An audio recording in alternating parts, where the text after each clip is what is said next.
2025-26ರ ಶೈಕ್ಷಣಿಕ ಸಾಲಿನ ದ್ವಿತೀಯ ಪಿಯುಸಿ ಫಲಿತಾಂಶವನ್ನು ಇಂದು ಪ್ರಕಟಿಸಲಾಗಿದೆ. ಶಾಲಾ ಶಿಕ್ಷಣ ಹಾಗೂ ಸಾಕ್ಷರತಾ ಸಚಿವ ಮಧು ಬಂಗಾರಪ್ಪ ಸುದ್ದಿಗೋಷ್ಠಿಯಲ್ಲಿ ಫಲಿತಾಂಶದ ವಿವರಗಳನ್ನು ನೀಡಿದರು.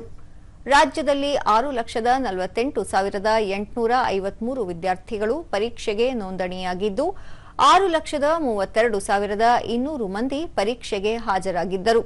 5,46,698 ವಿದ್ಯಾರ್ಥಿಗಳು ಉತ್ತೀರ್ಣರಾಗಿದ್ದಾರೆ. ಕಳೆದ ವರ್ಷಕ್ಕಿಂತಲೂ ಶೇಕಡಾ 13ರಷ್ಟು ಫಲಿತಾಂಶ ಉತ್ತಮಗೊಂಡಿದ್ದು, ಈ ಬಾರಿ ಶೇಕಡಾ 86.48ರಷ್ಟು ವಿದ್ಯಾರ್ಥಿಗಳು ತೇರ್ಗಡೆಯಾಗಿದ್ದಾರೆ ಎಂದರು. ಪರೀಕ್ಷೆಗೆ 16,653 ವಿದ್ಯಾರ್ಥಿಗಳು ಗೈರು ಹಾಜರಾಗಿದ್ದರು. ಕಲಾ ವಿಭಾಗದಲ್ಲಿ ಶೇಕಡಾ 72.86ರಷ್ಟು, ವಾಣಿಜ್ಯ ವಿಭಾಗದಲ್ಲಿ ಶೇಕಡಾ 88.04ರಷ್ಟು, ವಿಜ್ಞಾನ ವಿಭಾಗದಲ್ಲಿ ಶೇಕಡಾ 91.69ರಷ್ಟು ವಿದ್ಯಾರ್ಥಿಗಳು ತೇರ್ಗಡೆಯಾಗಿದ್ದಾರೆ. ಫಲಿತಾಂಶದಲ್ಲಿ ಎಂದಿನಂತೆ ಬಾಲಕಿಯರೇ ಮೇಲುಗೈ ಸಾಧಿಸಿದ್ದು, ಶೇಕಡಾ 88.7ರಷ್ಟು ಬಾಲಕಿಯರು, ಶೇಕಡಾ 83.65ರಷ್ಟು ಬಾಲಕರು ಉತ್ತೀರ್ಣರಾಗಿದ್ದಾರೆ.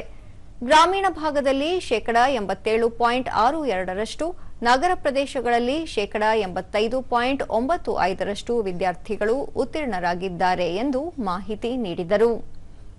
ಈ ಬಾರಿ ಕನಿಷ್ಠ ಉತ್ತೀರ್ಣ ಅಂಕವನ್ನು 35ರಿಂದ 33ಕ್ಕೆ ಇಳಿಸಲಾಗಿತ್ತು. ಈ 2 ಅಂಕಗಳ ಅಂತರ ಉಳಿದಿದ್ದರೆ 5,577 ವಿದ್ಯಾರ್ಥಿಗಳು ಅನುತ್ತೀರ್ಣರಾಗುತ್ತಿದ್ದರು ಎಂದು ತಿಳಿಸಿದರು.